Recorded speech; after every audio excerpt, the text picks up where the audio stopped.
19. Deep time.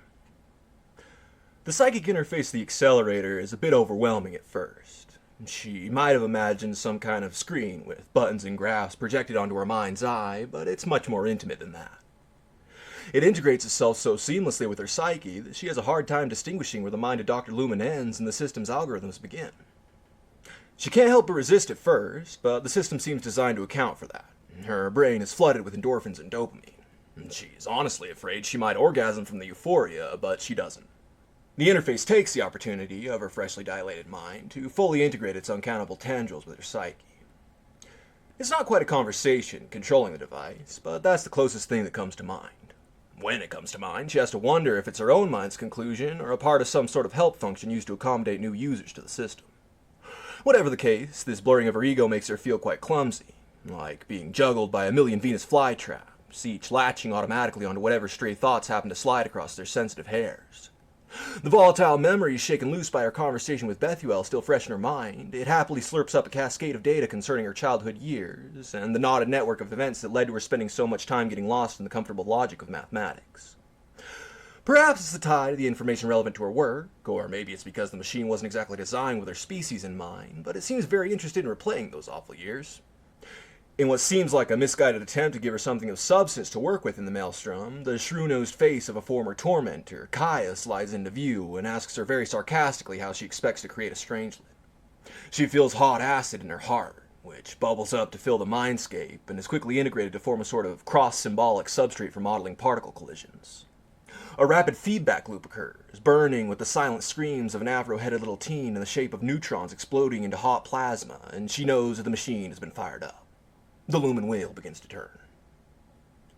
Once the process is finished, she peels herself away from the machine in cold sweat. Before being ravaged by the thing, she had silently wondered why the station in her room had been so dinky and familiar. Now she can't wait to get back to the merciful inefficiency of its simple touchscreen.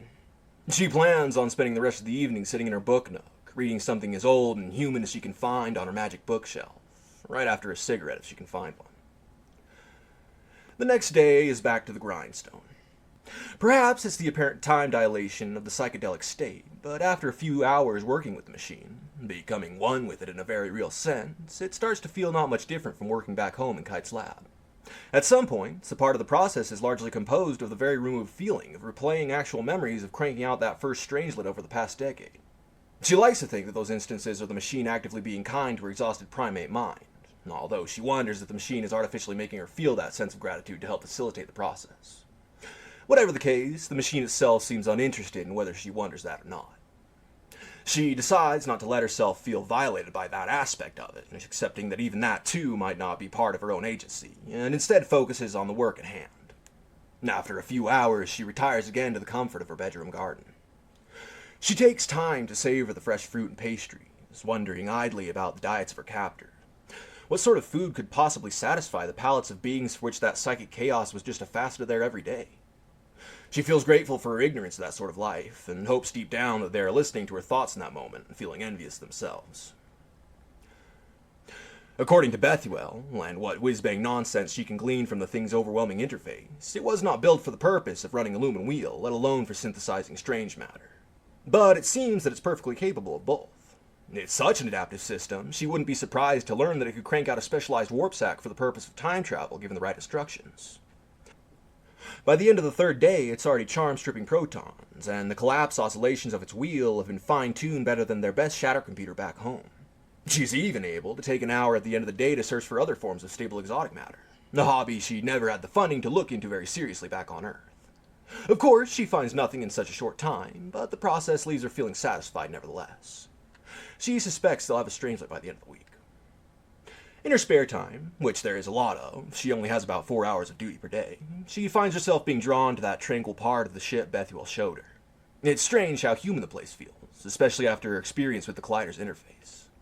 Television screens in front of armchairs, puffy quilts on soft beds, cooking ranges and glass shower pods. It's not unlike how she'd imagine American households in the upcoming centuries might look. She sits down on a bed in one of the unoccupied rooms and runs her fingers along the fabric. The mattress feels spongy underneath. She moves the covers out of the way and puts her weight on one arm, removing it to see an indentation. Bethuel had said that nobody ever lived in these residences, that they were simply replicas. She wonders how many thousands of years stood between the time these memory foam mattresses were used and the invention of that exquisite space-time mattress back in her quarters. The thought of that vastness engulfs her mind, and she closes her eyes and lets herself fall backward into the soft material. The vastness of space and time is something that has always brought her comfort, knowing that if there is some kind of meaning to the existence of one person, it's such a small drop in the bucket of eternity, especially if eternity is an accurate description of the shape of time in this universe. A long human life might as well be a moment. A moment in infinity is as good as infinitesimal. How silly to be so preoccupied with an infinitesimal life. And if that gets too spooky, to select a particular moment at random from an infinite timeline, the probability is literally zero. That makes each life as good as infinitely special. Again, that is assuming that time is infinite, which it probably isn't.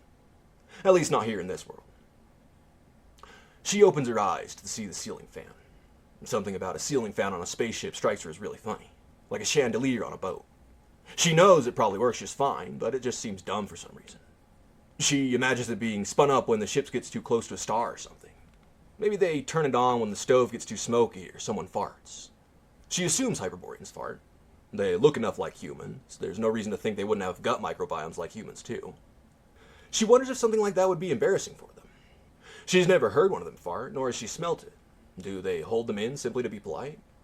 They're extinct lessers, the ones who occupied apartments just like these ones. Hypoboreans, maybe? She assumes they must have got embarrassed now and then. She doesn't remember being told explicitly, but she's fairly certain they weren't telepathic. Just inductively, she figures that legendary character Bethuel spoke of got embarrassed at times. She thinks about her walking briskly down the hall and entering this room, just to shut the door behind her and let one rip. She imagines her breathing a sigh of relief and flipping on the fan, watching it spin. She looks just like Eliza, but gray-skinned and bald. A choice of her subconscious mind that she decides to roll with. She wonders what led her to decide to do what she did. Genocide by human standards. Probably the ancient Hyperboreans were unburdened by such cultural baggage. One day, some kid says, "Hey, our lives are worse than yours and you profit from it." Then, whoever the head honcho was might have said, "That literally never occurred to us before, but it's in your DNA." And then they decided to do a genocide, and now everyone in the species seems more or less happy. Nobody's part of a biologically inescapable slave class anymore, at the very least. She wonders if anyone back on Earth would see it that way. And even if they did, would it make sense to them for such a people to tackle our human problems? She would bet not. She figures she's probably never going back to find out.